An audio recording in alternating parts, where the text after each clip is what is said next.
I'm Nicole Cavender. I'm the 4th director here at the Botanical Gardens. We have a really deep history here, starting with Henry Huntington himself over a century ago. He not only collected amazing rare books and beautiful art, but also plants. The Botanical Gardens encompass one of the most diverse collections in the world.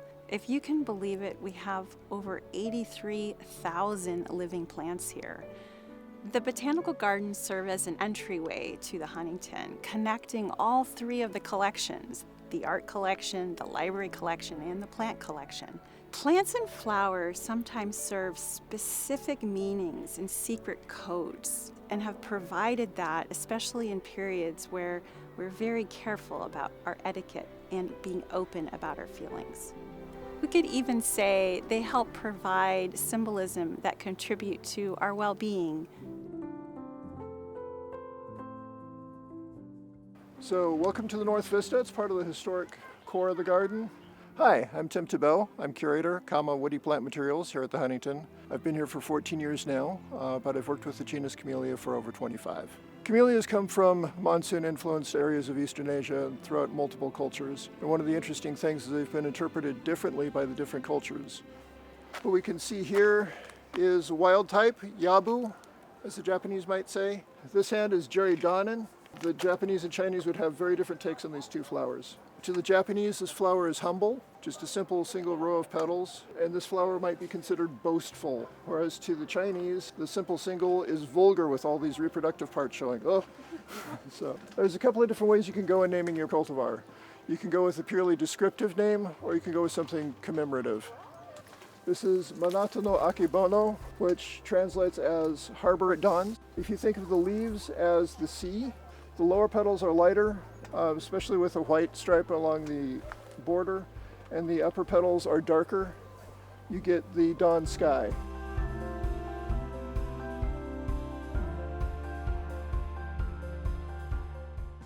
Hi, I'm Tom Caruth. I'm the E.L. and Ruth B. Shannon Curator of the Rose Garden here at the Huntington Library. And today I'm bringing you a bouquet of roses from the era of James Joyce.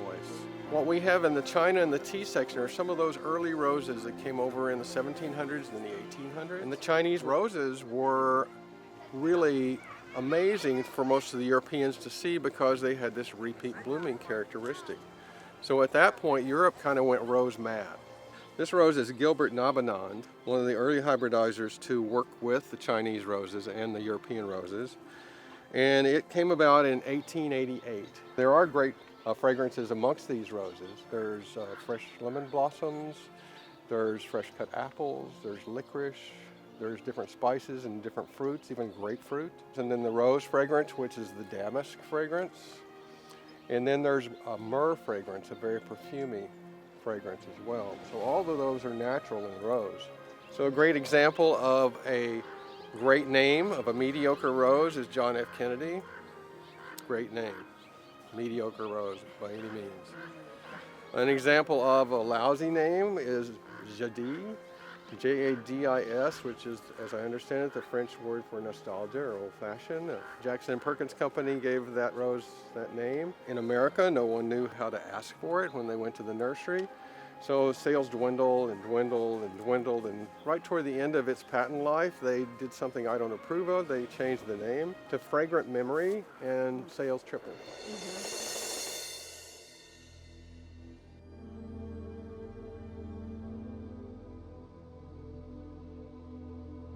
I'm Philip Bloom, the June and Simon K. Seeley Curator of the Chinese Garden and Director of the Center for East Asian Garden Studies at the Huntington. The name of the Huntington's Chinese Garden is actually the Garden of Flowing Fragrance, or Liu Fangyuan in Chinese. Most Chinese gardens have a poetic name, and typically that name is meant to embody some of the distinctive features of the garden. So for example, at the Huntington, our Chinese garden is sited within the Botanical Gardens, which are filled with these fragrant plants. So that's where we get the fragrance of the Garden of Flowing Fragrance. And historically, there actually was water that flowed through the canyon where the Chinese garden is located. And so the designers of our garden took inspiration from, something that you can no longer even see in the garden. The plants in Chinese gardens tend to be chosen for their literary or cultural significance. The most common example of this is something called the Three Friends of the Cold Season, which are identified as flowering plum, pine, and bamboo. Plum is the first plant to bloom each winter when everything else is still dormant. Bamboo is a plant that bends but never breaks, even under the heaviest of snows or winds.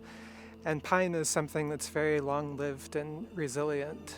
And so these qualities end up being celebrated in poetry and in painting. And consequently, when a scholar walks through a Chinese garden, they're meant to look at these plants and emulate those qualities in their own lives.